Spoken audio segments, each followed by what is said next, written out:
about motherhood. 1 minute, you're mom of the year. I love you, Mommy. Then the next, not so much.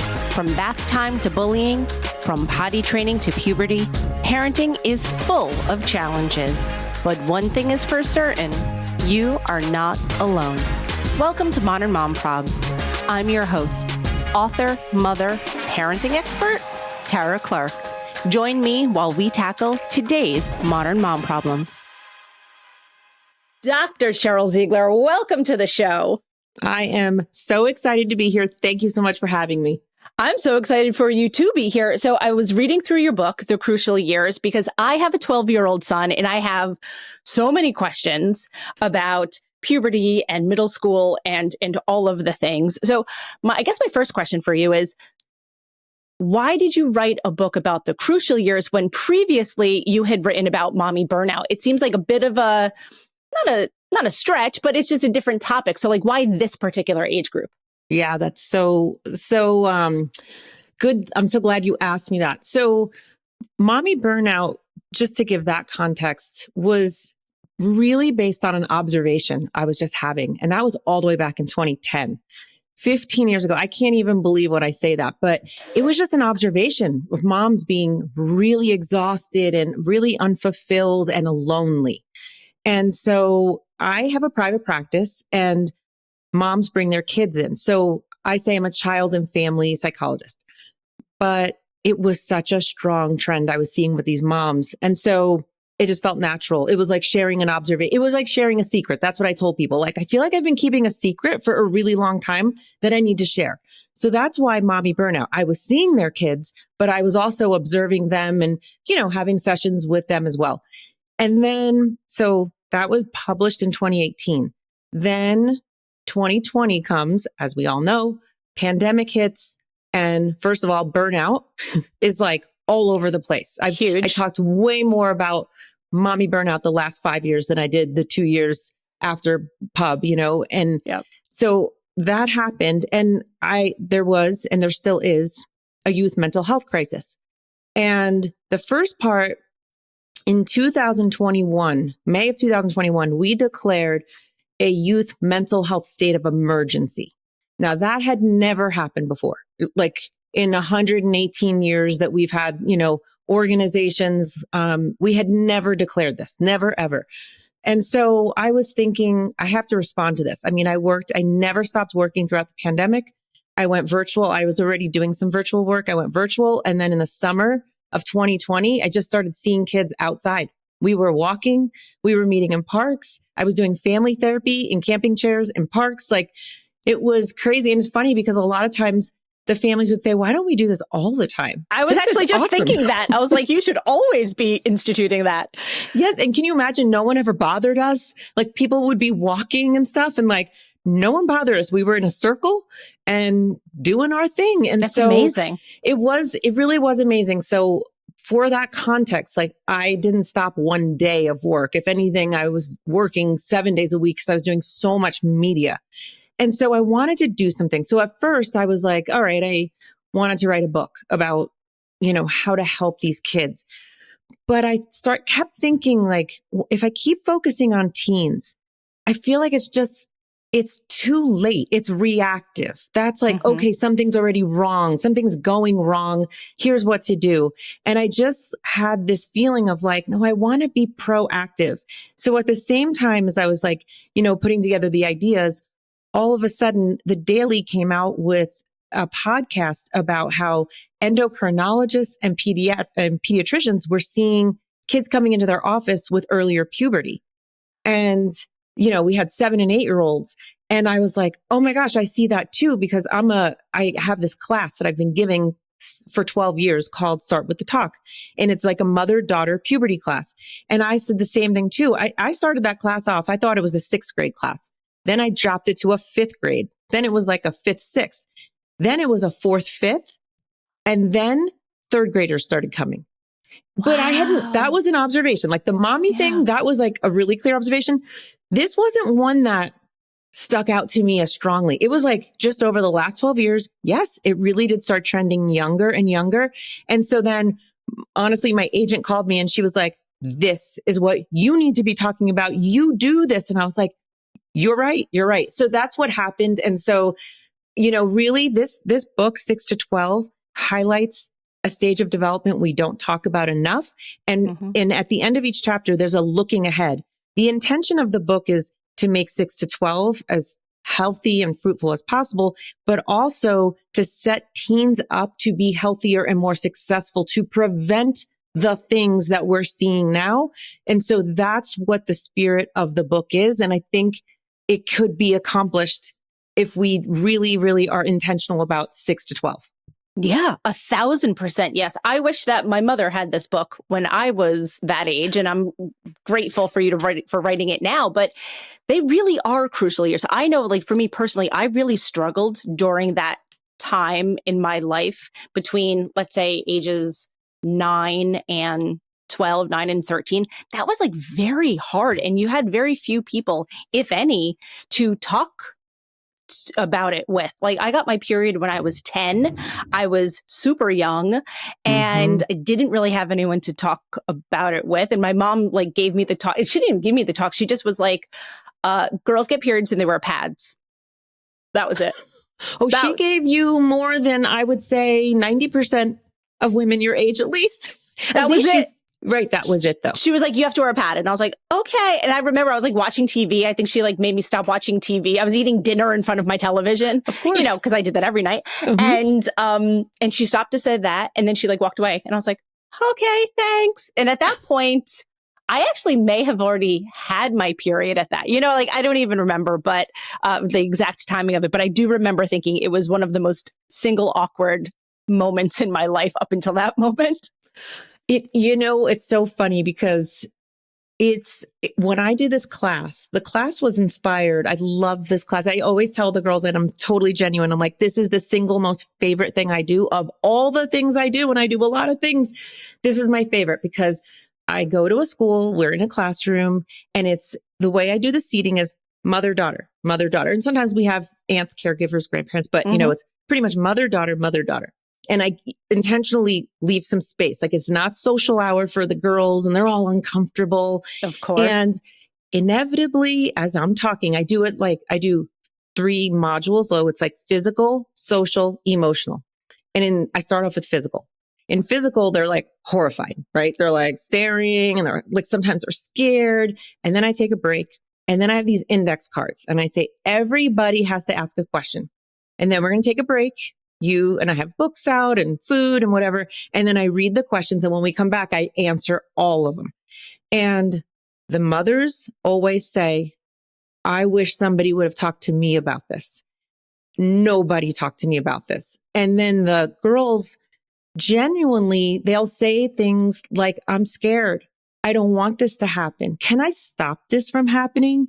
And so it's so sweet. And then when I come back and I'm reading the answers and then we're having a discussion, inevitably, if there's 50 people in the room, at least 5 are crying and they curl up and they get into their mom's lap, the mom's stroking their hair. It's this very tender moment. And it's really cool because it starts off like that. So we're scared. We got like deer in headlights and we have tears. And then by the end of it, we have, I'm not kidding you, this posture that stands tall, big smiles on their face. And I make little period pouches for them and they walk out literally confidently. And I have cards and letters and emails from people that are like, by the way, Dr. Z, I got my period.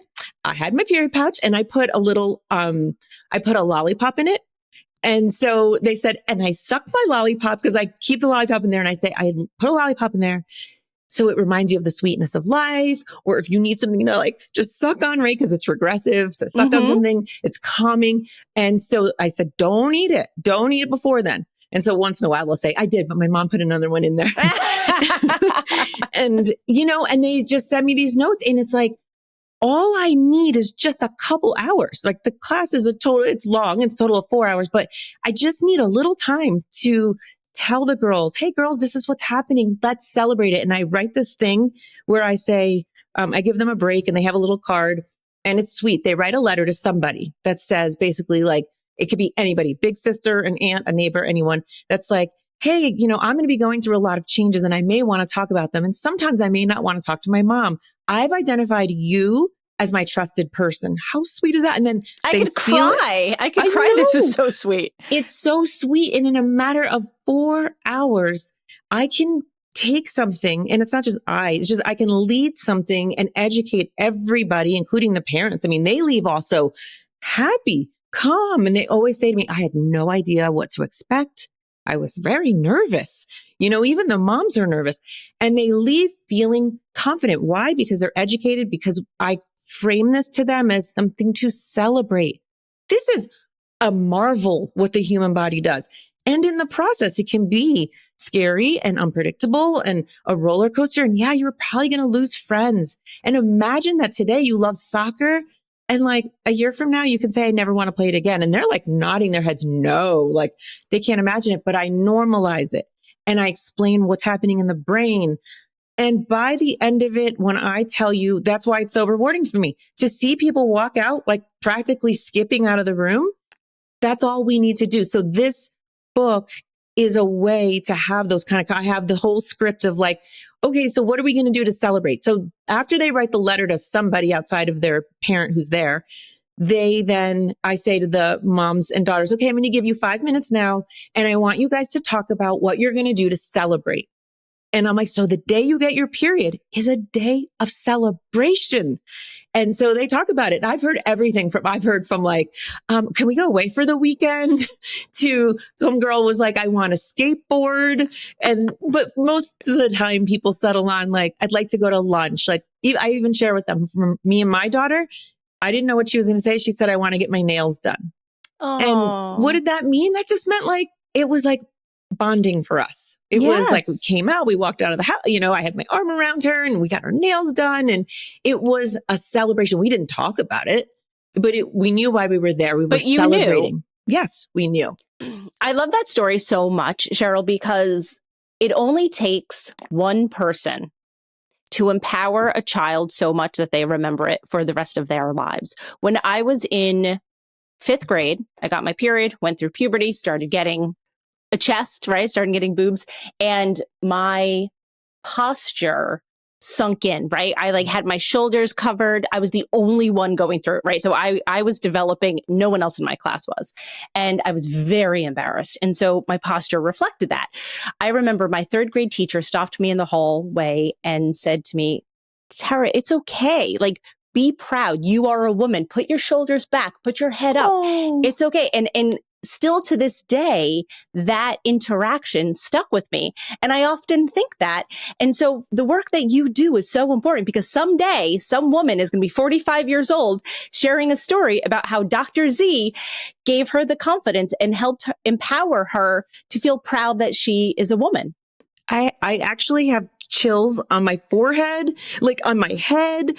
I cannot believe a teacher came up to you, noticed you, saw you. And it was the only time that ever happened. Yeah. Right. I mean, but like you're saying, it's a once in a lifetime thing. I have my once in a lifetime thing too, where somebody said something, right? And they would probably never know how impactful it was.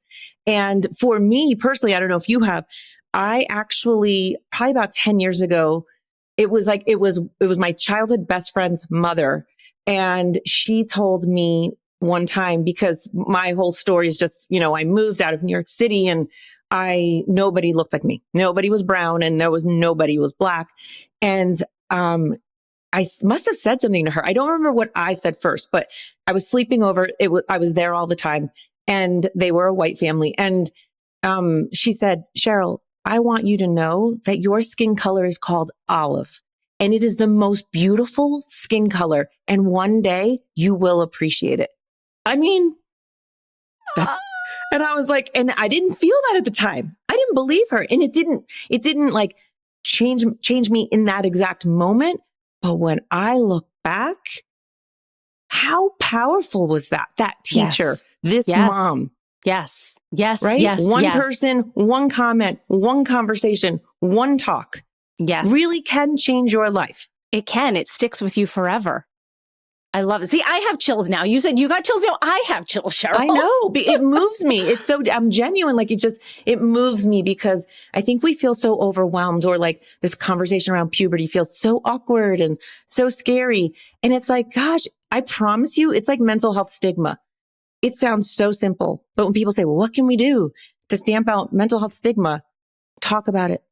Yes. And I always say to people, I know that sounds so simple. Talk about it. Look at menopause. Look at the moment menopause is having. Yes, it is really having, it's really having a moment. Just the other day, I had Dr. Sarah Reardon on the show talking about her new book, Floored, about pelvic health. Same thing. How often do you have the opportunity to talk about vaginas and pelvic health with your friends? And you don't, but we did. And so I'm so glad that now we do have the opportunity and the platforms to be able to talk about things that otherwise were very taboo several years ago. I mean, absolutely. And I just want people to realize that it really is as simple and as hard as having a conversation. It could be it could be, look at both of our cases, it was like almost a comment. It wasn't even a conversation. She didn't say to me, so tell me more about how you feel about being different. And nope. I just remember what she said. And I remember like kind of nodding my head and saying, okay, not believing her at the time, but never forgetting it. Exactly. That was my interaction with my teacher, nodding and saying, okay, thanks. And then just, walking down the hall or going about my business. But it was something that stuck with me for the rest of my life. I mean, how it was 35 years ago. So it's just wild how those simple things. So the work you do is so, so important. And going back to the crucial years, and I'm saying that both figuratively and literally of the book and actually the time period, all of the interactions with our kids now during this time period is so, so important. And we have to really lean in now at this time. Many times I find that parents obviously are super engaged when they have infants. Obviously, they have to be. Toddlers, obviously, they have to be. And then they tend to pull back in the middle school years, where I actually think that is where you really have to lay the foundation and the groundwork. What do you think about that? Yeah, absolutely. It's so funny. It's not like we focus so much on 0 to 5, right? And those are foundational years. I think if I were going to call them, right? That's absolutely, it really is setting up a foundation. So foundational. Okay, great. And we have not only just talked about it a lot, but it actually gets millions upon millions of dollars, and it gets tons of research, right? And you don't realize we need research. Like, the importance of research and then translating that into public health education, right? So 0 to 5, they've been working on for a long time. And so that's why we all know. And that's why we can go to the pediatrician at like literally some random month. My child is 27 months old. What should be happening? And boom, the pediatrician's going to tell you. It's like everything's documented down to the weeks in the beginning, right? Yes. And it makes you feel so good. Oh, my baby's 3 months old. They rolled over, like we have milestones. And because of the way particularly Americans are, is we like to achieve things like, tell me what to do. You give me the formula and I'm going to do it. Great. And then 5 and 6 comes and the child goes to kindergarten. And what happens is so dramatic. The amount of time we spend with our kids is so much less. And actually, the child rearing is really shared now, not just like, it's not like with a partner. This is with the teacher, the educational system. It's the first time, like, even if they went to preschool, even if they were in daycare. So sometimes people think, well, that's not as big of a transition. But it still is, it's different because the expectation in kindergarten, right? They hear it all day long. You're a big kid now. So all of a sudden they're getting the message that like, it's time to grow up, right? And be independent. They play a lot less, unfortunately. Yes. They are way more focused on academics. And yes, in kindergarten, they want them to read. They have homework now. Even if the homework is to read like a Bob book, it's still like, did you do your homework? Did you do your 20 minutes of reading? Did you do all those kind of things? And then the parents are dropping off at birthday parties. They're dropping off now at soccer practice. They're not sitting on the sidelines after a 35-minute practice for a 4-year-old practice. They're dropping off for an hour. Parents are like, sweet.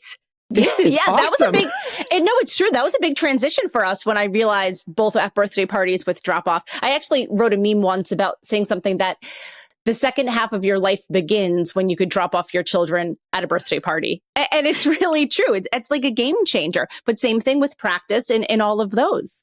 Yep. And so I didn't mean to interrupt. Yeah, go ahead. No, it's exactly right. I think I remember that you wrote that meme. First of all, how funny are you? I mean, like, you take all these things and you're so funny. But so I had the same feeling too. And yeah, sometimes you still have a younger kid at home, but now all of a sudden, it feels a little bit easier. And what I found is that that's also a pivotal time where women, if they left the workforce, decide maybe I want to go back part-time. Maybe I'm going to go back full-time. And so it's a shift that we don't talk about. That 5-6-year-old time range is a big shift for the kid, a lot more time out of the house, a lot more independence. And so for the parent. And what happens is we have deemed this time the forgotten years. And when I say we, I mean like in the field of psychology and child development, we refer to it as the forgotten years because starting with Freud, he called these years latency. This was a period of latency, meaning sexual repressions are down, everything's like settling down and it's preparing for adolescence. Okay, fine. Maybe that was applicable 100 years ago. And I'm being serious. Yeah. Right. But in today's world, if you have a third grader, so that's about a 9-year-old that is in puberty. Okay. That means she's developing, she has some breast buds. She may have some pubic hair. She may be developing some body odor, oily hair. If that's happening in third grade, well, that's the beginning of sexual reproduction. There's no latency. That's not latent. No. Right? Third grade is the year. It's funny. Phyllis Fagel, I don't know if you've ever had her on, but not yet. She's great. She focuses on middle school. And we did an interview and she was like, can you please write a book that's just called Third Grade? Because in third grade, this is where we see bullying happening, particularly with girls. Yes. This is a third grade issue now. This is not a 6th grade issue, probably the way we think of, middle school and it's so awkward and bullying might start. It could be so tough. Yeah. Nope. No, it's a it third starts grade way issue. earlier. You were 1,000% right on that. Right. So because things today are actually starting way earlier, this is not a time of latency anymore. And then if you're listening and you think, well, I have a third grader, I have a 9 or 10-year-old, they don't have their period or they don't have breasts yet. Okay, they may not, but guess what? The people around them do. Their friends do. They're going to sleepovers and talking about things that, have you seen Chelsea Handler's new, she has a new Netflix special out? Oh, I haven't seen it yet. Is it funny? I'll have to check it out. It's off the wall, of course. So Okay, you like Chelsea Handler. But I listened to it the other night and oh my God, I wish I could write her a letter and say, are you kidding me? So she's talking about basically discovering masturbation.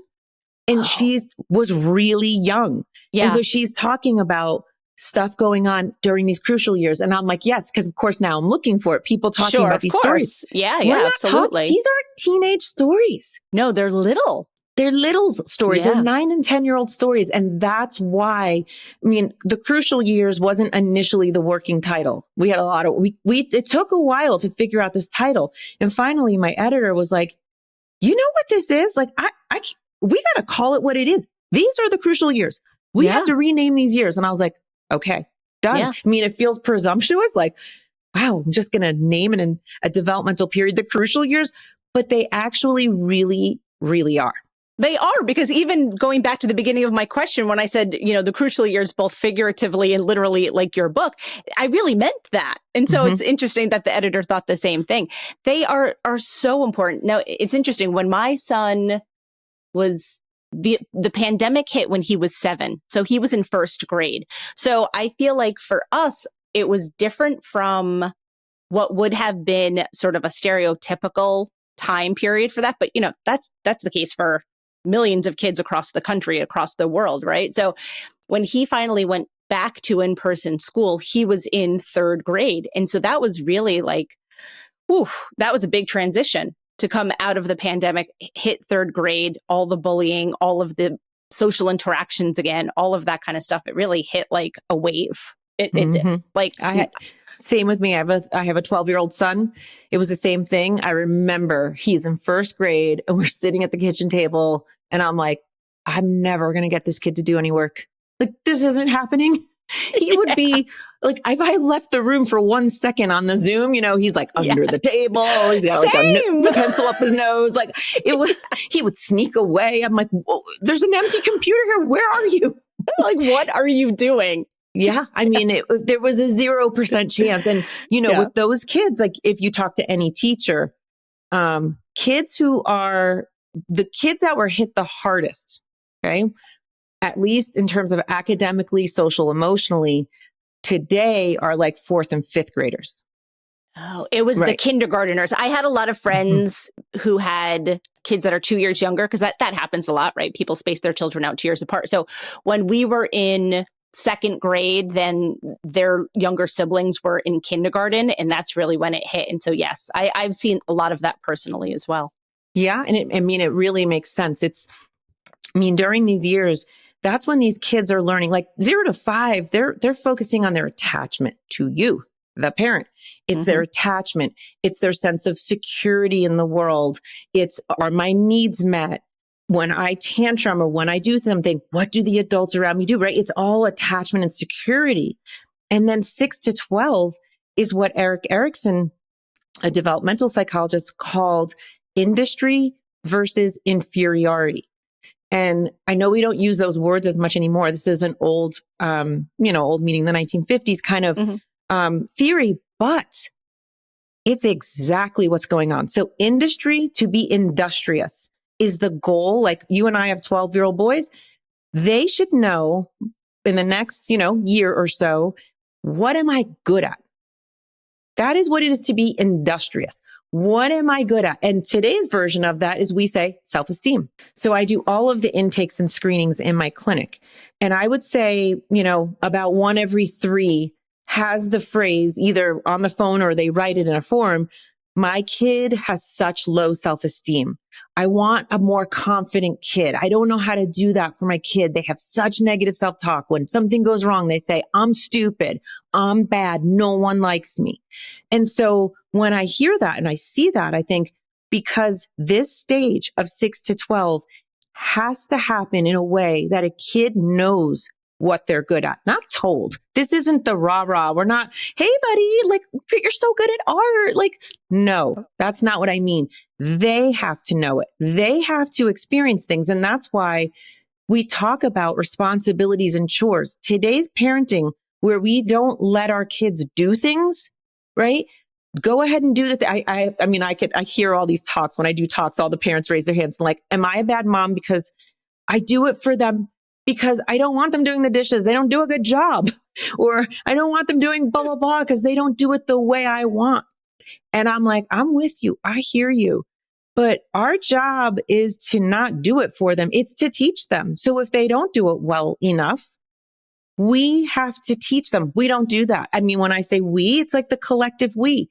But what I'm saying is like, I'm not just preaching. I'm telling you, we have been studying this for decades. The goal of a 12-year-old boy is to go into adolescence, like go into his teenage years, knowing what he's good at. Not because somebody just said, you're amazing at blah, blah, blah, because they have experienced it literally themselves. So when we have kids who leave the stage of 6 to 12 and they are a teenager, if they feel inferior, they don't know what they're good at, well, guess what stage they go into next? Those are the identity years. Who am I? So we're done with what's my foundation? How do I do attachment? What am I good at? Now it's who am I? And if you don't know what you're good at, what do you think you do with the people? Who are you looking for when you're figuring out your identity? Yeah, you're just trying to latch on to whomever you think might fit it at the time. Exactly. And like attracts like. So you're probably going to find a couple other kids that don't really know what they're good at either. They don't really feel that great about themselves, right? Once in a while, it's the story of like, yeah, my kid had low self-esteem and then they got this friend and this friend was very industrious and they knew it and they helped my kid. That's great. Of course that happens. But by and large, when we walk into a room, if we have a sense of who we are, right, we're going to look for people who complement that, right? And so if I don't know who I am and I don't even think I'm worthwhile and I'm no good, I'm going to shrink. Like you said, the shoulders that come in, the head that's down, or I'm going to be super disruptive because I just want attention and I don't even care because I don't know who I am. So it doesn't ruin my reputation. Right. And so that's what we want to do. And that's how I see if you focus on these 6 years, you set up, and a lot of the research didn't just say a better adolescence. It actually went all the way through adulthood, which actually surprised even me. Yeah. The way we handle puberty, the way that we handle the changes, the way that we instill values during a time where a kid has to figure out what am I good at, by the way, isn't just chores. It could be empathy. There's moral development that happens. Like, you know what? I'm good at reading people. I'm good at like getting along with people. I'm a good leader. It's not just the doing chores. It becomes a character issue. Am I industrious? Am I really talented at a bunch of different things? And what's the data? And that's why you got to throw your kids into a lot of different situations so they can figure that out for themselves. Yeah, so beautifully said, Cheryl. Like, you're blowing my mind. And you're also like validating me in many ways. I'll tell you a story about my son. During those crucial years, he was struggling with a lot of negative self-talk. And no amount of us saying, hey, buddy, you're good at art, like you said, was working. And my husband and I knew we had to go all hands in to completely change the situation to get him into a better way. And so he graduated from elementary school, but before he went into the public school in our town, we put him in a private school that is learner led. So everything comes from his own taking initiative, and he's on his own hero's journey. And that has made all the difference. He no longer struggles with the negative self-talk. He believes that he can do it. He's finding his own agency. He's doing things on his own time. He knows what he's good at now, and he's confident and he's proud. And that only happened when we first identified what the issue was. And like I said, removed him from the situation, which in that case was the public school in town, to then put him into this program. And again, of course, not everyone could do this. The school is called Acton Academy. There are not Acton Academies all over the country, but there are, but they're not in, every town. And it was such a game changer because then he had the autonomy to prove himself to himself, not to us, not to his teachers, not to his friends, but to himself. And that made all the difference. All the difference. So I think you should share though, like you said, not everybody is going to be able to have a school situation like that, right? But what are some of the things that are happening there that maybe can be replicated in any town USA? Right. That's true. It's taking responsibility for your work, moving at your own pace. The school is almost like a college in as much as the kids can choose to do work during school, or they could choose to do work at home after school. And just like college work or graduate level work, like you're moving at your own pace. And so there's definitely little nuggets that kids can do. They clean up the classrooms. They have to pick up after themselves. They're not looking to others or to the staff to chase them essentially with like a mop or a broom. There's so many different little things that goes back to what you were saying about chores, right? They have chores at school, and that helps. He doesn't necessarily have chores at home. Now that's my fault. I'll take the onus of that one, right? And so I could start implementing that more, but I know that is something that they implement at his school. There's so many different things. I should probably do a whole episode just about the applicable things that they do at school that people could use in their own daily life. But it has been an absolute game changer because, like I said, he proved himself to himself. But I mean, and that is totally key. And it does sound a little bit like, for somebody who maybe has younger kids, like a Montessori model, and I don't think when you have a kid 0 to 5 that they have to be in a Montessori model. I think that's a different developmental stage, but it is the same kind of concept. I remember doing an observation in a Montessori school and seeing like these little 3-year-olds pouring water from pitchers into cups. And it's like, it's amazing. Right. And that's a great fit for people who that's their value. That's great. But it's almost like that now, fast forward there right at the time when kids really need it and they truly developmentally are ready for it. Right. That makes sense. Like he went through a traditional nursery school, traditional public elementary school, and right at the cusp of middle school, I wanted something that was a little bit smaller and something that he could really own himself, and he has. And I think that's amazing, because I went to a very small Catholic school, and so my experience with schooling was also very small too. We had the same like 13 kids in our class from kindergarten through 8th grade, right? So I never had the experience of having a really big middle school experience. My husband did, though, because he went to the public school in his town, and he just tells me some crazy stories. So that was something that worried me thinking about middle school. And I see it even within our own town, the chat groups and the bullying and the exclusion and who's calling this one a bad word and all of those things. Like you must see a ton of that. Oh, I mean, a ton. I mean, it's like, it's endless. And, middle school ages are, 11 to 14. And if you think about the difference between 11, 12, 13, 14, it's huge. It's Huge. really, really huge. And you can have a 14-year-old at the end of, 8th grade, middle of 8th grade, who's super mature and they're ready for high school. You can also have a 14-year-old that, maybe is just starting puberty. Like I think about this with boys because I've focused a lot on girls, but the boys during middle school, this is when the alpha energy really shows itself, because you can have a little guy, a 6th grader who's like, 4'7" and under, 80 pounds, whatever, and That's my guy. He's little. He's very petite. Yeah. You got the little guy. And then you've got, the kid sitting next to him is like 5'10" and like his voice is deepening. Right. And then you get out there and boys really exert their energy physically. Right. And so they want to wrestle. They want to play football. They want to play, they want to play like they're like rough and tumble. And that's when size and maturity and puberty really shows up. Because for them, like for a girl, what they're concerned about is that physical part, like you were saying, the breasts or the hips widening, the weight that they literally gain. Right. So they've got their own physical stuff, and it's a lot around sort of like aesthetics and beauty and confidence in the girl.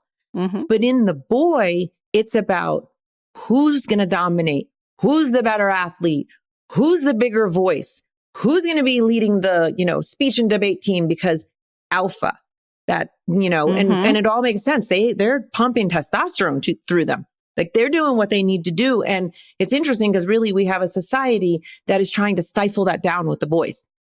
Let's not be so rough, boys. Let's not be so loud. And they've got testosterone in them that's saying, no, this is what it's telling me to do, though.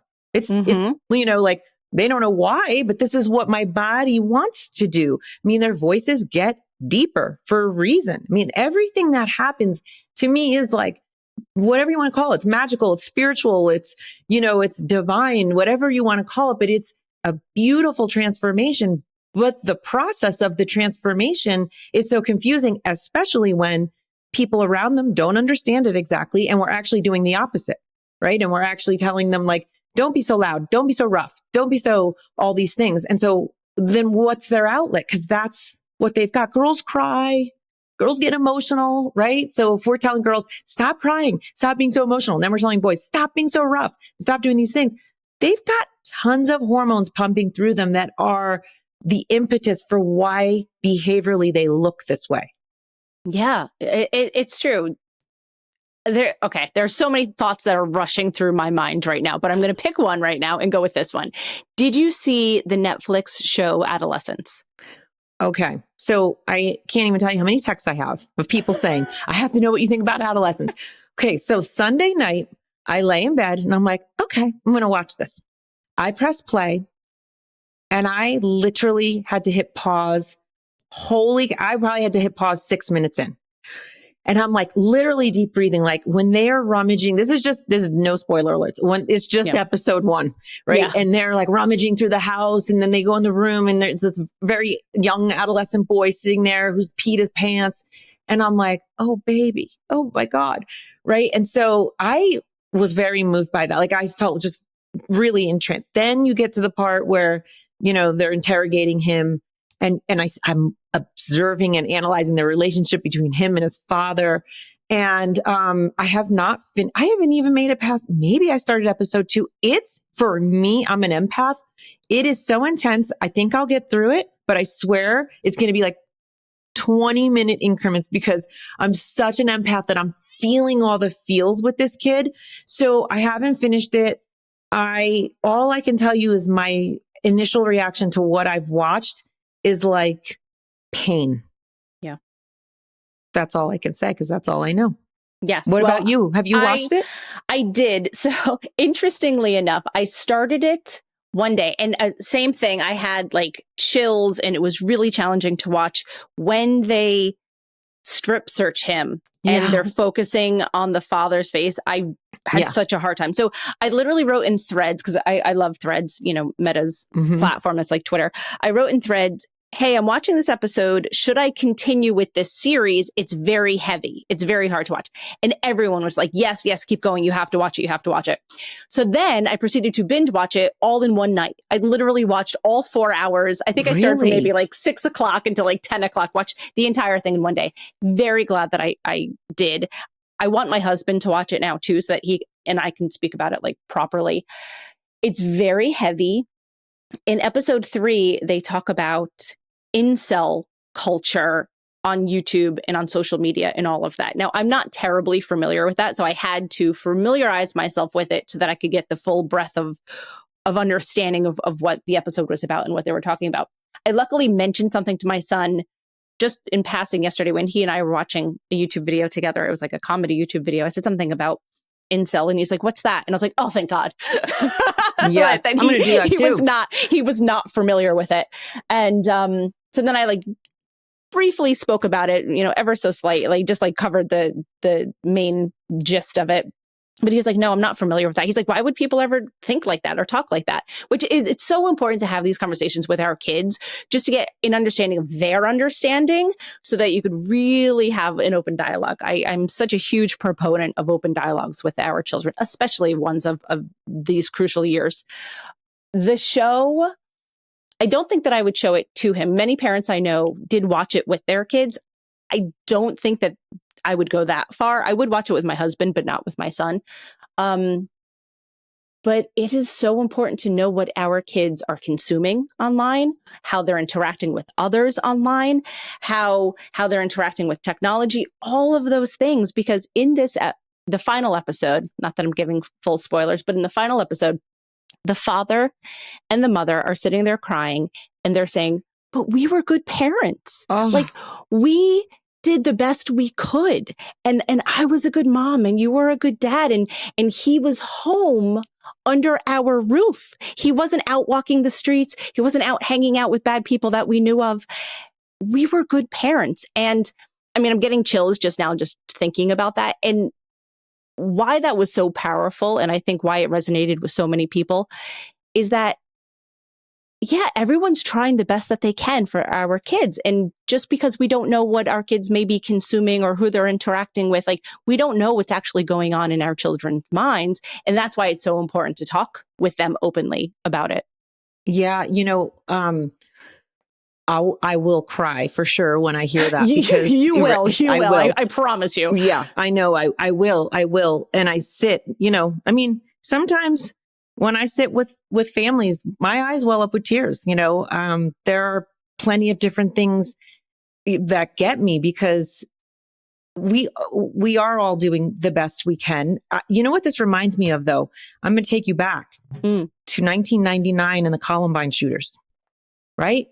The world was like, where the hell were these parents? What the hell? They had freaking pipe bombs in their house. So it's the same idea though. All the stuff that happened, all the planning was under their roof, but it started online though too, right? Yeah. And the stuff they were putting out and the manifestos, they were out there, but in the virtual world. And I know, and so like, it started there. And then I think about The Social Dilemma, which I did watch with my kids. Mm-hmm. And, in one of those scenes, it was more about like it was like a political piece, right? And you see this kid who's like totally getting into this whole political, and then they actually go and meet some activists. And it's like, again, It's right under the roof. Mom might be yelling like, dinner's ready, calm down. And they're just talking to terrorist groups. Right. Yes. And so one of the things that I did when I was thinking about, of course, I have to have a chapter on like media, technology, screens. And the anxious generation, had come out last year and took the country, maybe the world by storm, which was amazing. And so I'm like, I don't want to repeat what's in there. It was such in the zeitgeist. It still is. And so I thought about what I want to do.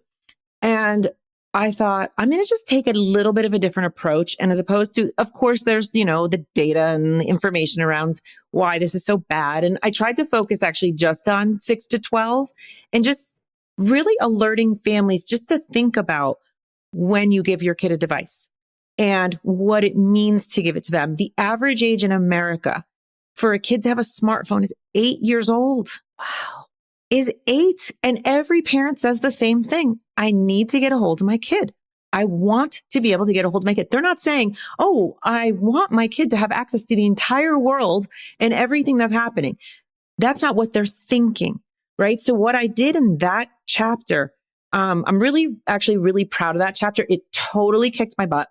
It was initially double the length. So we cut it in half.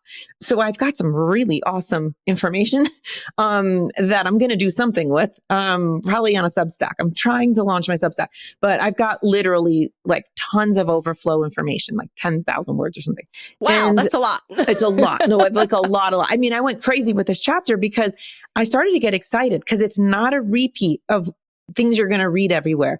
It really was like I got into the weeds. I basically did it for parents like, hey, here's what you should know about Fortnite. Hey, here's, oh, your cute little 8-year-olds on Roblox. Well, actually, here's what can happen on Roblox. So one of the things that I did that I think really is a service, and like I had a writer helping me with this, and she has, at the time, a 13-year-old boy. And it was like, we were having aha moments left and right. It was like, actually, that little loot box that your kid's super excited about is actually setting them up for addiction. And this game was actually modeled after casino games. And this is why. And so what will seem innocent really is not. And so I'm not out here to say like like social media. I did put a little bit about there, but I tried to think, okay, 6 to 12-year-olds, what are they doing? They're on YouTube. I mean, they start YouTube, honestly, 18 months old, 2 years old, 3 years old. So they're on YouTube. YouTube, I just want to make this clear, is a social media app. Like any idea that YouTube, because I know there's like YouTube TV, that it's like PBS. No, it's not. So I go through that. And what I did is I created scripts. So it's like, let's say something like a deep fake. I went there like those terms, brain rot and deep fake, and just things that parents are like, I don't even know what this stuff is. These kids have a different language, right? Yeah. And it's but that's a language they should be speaking though. Yes. That's the thing. That's what I did. I feel like I did, like that chapter is like my service chapter, like you're welcome chapter. I went through so much and just narrowed down, what do I think first? It would be like I'll say deep fake. It says deep fake. And then I give a definition, and then it says what parents need to know. And then it says what you need to teach your kid. And it's simple. And it's like kind of just a paragraph. And just the fact that your kid knows what a deep fake is, what a loot box is, what brain rot is, what these kind of things are, that actually just shifts them. It gives them the feeling of like, okay, you're not totally clueless. I mean, of course you're a little clueless, but what I want to highlight is 6 to 12, your kid still thinks you are the smartest person. You are the most beautiful mom. You are the funniest dad. You are like everything to them. You hung the moon and you know everything. Cause think about it. You kind of do. They're like, oh, I'm struggling in math. Well, you probably know the answer. Oh, I don't know what this word means. You know what it means. Like, think about how much. Imagine you had a person in your life that no matter what you ask them, they magically know. And on top of that, you love their hugs and you love their food and you love everything about them. So 6 to 12 is what I call the golden age of opportunity. You still have, by research, the most influence over your child. But when they are 13, 14, or 15, that goes away. And it is their peers that have the greatest influence over them. And when they have a question, they're going to go to their friend. They're not going to go to you. So that's why also crucial, the talking, the conversations, the openness, the values installation has to happen now. This is so heavy. This is such a great conversation. I feel like we could talk for like 3 hours. I'm going to ask you the same question that I ask all of my guests. What do you think is the biggest modern mom problem right now? Social isolation. I think that moms, and that hasn't changed. So like I told you, my observations about what was happening in motherhood started in 2010. I started writing probably in 2014. And in 2017, I did a TEDx talk called Why Moms Are Miserable. And it was all that talk is about. It's an 8-minute talk about the power of connection. Yeah. When we become moms, I'm going to not do the whole new mom thing, right? I won't touch that. I'll touch a mom who has a 6 to 12-year-old. By the way, per the research, loneliest moms are middle school moms, right? Middle school moms, they don't get to volunteer in the classroom anymore. And they're not having cute little birthday parties in the same way. And they're not driving, as many kids around, like all the things, right? Because now Yes. your kid's best friend is now playing, in this crazy competitive league, and your kid like can't hang anymore. And, this one is going to this private school, and this, right? It's like, Yep. And so, I want to stick to to the moms with the 6 to 12-year-olds. I think that what happens during this time, as it relates to what we've been talking about, is, I'm going to just tell you like true stories. Like, many people have called and said, my kid's been watching porn. My kid, I've had it's like hysteria, right? Look at the stats. By the age of 12, it's like upwards of 90% of kids have viewed porn online. You have got to know what's going on. So what happens in terms of the loneliness, the modern mom prob, in my opinion, for 6 to 12 is real stuff is going down. And now you feel shame and you're not telling people. I think my kid is gay. I'm just telling you things that have happened in the last like 3 months, right? Everything from, I think my kid is gay. My kid has dyslexia. My kid is being bullied. My kid is the bully. My kid is, didn't make the team. And now instead of me telling you, Tara, oh my God, you're never gonna believe this. Oh my God, he's totally crushed. He totally thought he was gonna make this team and he's not, and blah, blah, blah. I'm just gonna shut down. Yep. Right. And I might even start blaming. The way that goes. That's all politics anyway. Little Joey didn't get on the team because we aren't in with the coach. And all of a sudden, it's like, I have to put a wall up, but what's underneath that is fear. I just fear you're going to judge me and you're going to judge my kid and you're going to ultimately think I'm a bad mom. Somehow my kid having dyslexia or my kid being diagnosed with ADHD or my kid having to go to therapy or my kid being suicidal. Yes, I have 6-year-old suicidal kids. My kid talking about those things, all of a sudden, I don't feel like I can talk to you. I used to be able to tell you that I was having troubles with potty training or, I was having troubles nursing my baby. And, I wouldn't tell a lot of people, but I might tell my sister or my mother or my best friend, right? And it's still a problem in that stage. But we give that stage so much more attention and we have a long way to go still, but it has more attention. But 6 to 12-year-old, it feels like, okay, they're not a kid, little anymore. And I don't want to tell you that my kid is depressed or suicidal or I'm getting a divorce, right? That's the stuff that happens 6 to 12. Yeah. And so that's what I think the biggest problem is that we carry the shame and the fear of judgment and a sense of protecting and wanting to come across a certain way. So we shut down, we're disconnected, and that's what makes us miserable. Yeah. Bravo, Sheryl. Because I often say in my list of like 10 top modern mom problems, I say that loneliness and social isolationism is way up there. And I often say that for new moms, right? Toddler moms and infant moms, which is true. And middle school moms now. As a middle school mom myself, I can speak to that. And I thought that maybe it was just us, but my good friend Kelly, she says the same thing too. She's like, we don't see anyone anymore. We all used to hang out in elementary school. All the moms would get together and have game night or play or volunteer, whatever it is. And then once middle school happens, boom, done. Everyone's just living their own lives in their own silos. I'm not sure like what anybody else is doing, but they're not doing it together. No, they're not. And in the spirit of how the Crucial Years ends each chapter, I end it with looking ahead. So middle school is going to happen. You're not in the classroom anymore. You don't even know their teachers. You don't know really what's going on that much. You don't see other people. They might be walking, might be doing a drop off, whatever. And looking ahead to high school, I have 2 high schoolers. Looking ahead to high school, you don't even know their friends. So take it one layer deeper, right? I mean, I'm not saying 100%. Some kids, sure, they're bringing kids home and you do know them. But by and large, think about elementary school and of course, preschool. You knew every kid, you knew all their names, and you probably knew most families. Not necessarily friends with, but you knew them. You'd be able to, oh, hi, Jane, Yep. High school, no clue. I mean, I have my kid as a freshman. He'll come home and he'll say, oh, today I ran with, Patrick. And I go, can you describe, I literally start telling, can you describe what Patrick looks like? I want to be able to visualize somebody in my head. I may never meet him, right? So you don't even know their friends. And just remember, as a reminder, that's who they're identifying with.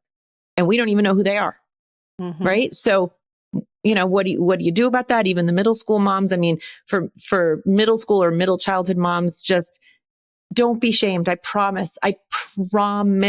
If you say, I'm really miserable in my marriage, I don't know if I'm going to make it, the person who's sitting across from you either says, honestly, me too, or they say, yeah, for me, I'm taking care of my aging parent. They have dementia, totally overwhelmed. I promise it's not a competition. It's empathy. It's attunement. I'm going to share my vulnerability, not with the world, but with a couple people that I trust, and they will meet you. We all have something going on that stresses us, and it's not a competition. Again, if my kid was, diagnosed with depression, I'm not looking for someone to one up me. I don't even need somebody to say mine too. It's just, it feels good to have somebody to listen, to empathize. And then they're going to experience share and they're going to say, I haven't dealt with that, but I know that, for me personally, I dealt with anxiety my whole childhood. I know what that feels like. It's just, this is relationship, and this is what we're starving and craving, and we don't know how to do it. And so I say, you just do it, and do it during these years, because it only gets more challenging. Yeah. Wow. Bravo. Sheryl, I can talk to you all day. I can literally chat with you all day. I can talk to you all day. But I get to see you next week, so I'm excited about that. We're going to see each other at Mom 2.0, and I'm very excited about that. Tell everyone, where can we pick up this wonderful book? You can everywhere books are sold, Amazon, Barnes and Noble, your independent bookstore. Yes. And, I guess I just I'm very, very proud of this book. So I hope that people will pick it up, and their libraries, wherever. And, hopefully share with someone else. Just even if you can have one other person that you say, you should read this book, and let's talk about it. Let's do this together. There's nothing like doing it together. Yes, we are in it together. That is absolutely true. Sheryl, thank you so much for being here today. Thank you so much for having me. I really so appreciate it. And I can't tell you enough how much it means to me for your support. Oh, thanks. Thanks for listening to today's episode of Modern Mom Probs. I hope you enjoyed our deep dive in today's problem with me, your host, Tara Clark. Join me next time when I'll be interviewing another great guest and tackling another modern mom problem. If you enjoyed today's episode, please leave us a review and a rating. As always, you could head over to Modern Mom Probs on Instagram and give me a follow, or check out my book, Modern Mom Probs, A Survival Guide for 21st Century Mothers, available online wherever books are sold. Well, that's it for today. See you next time, folks.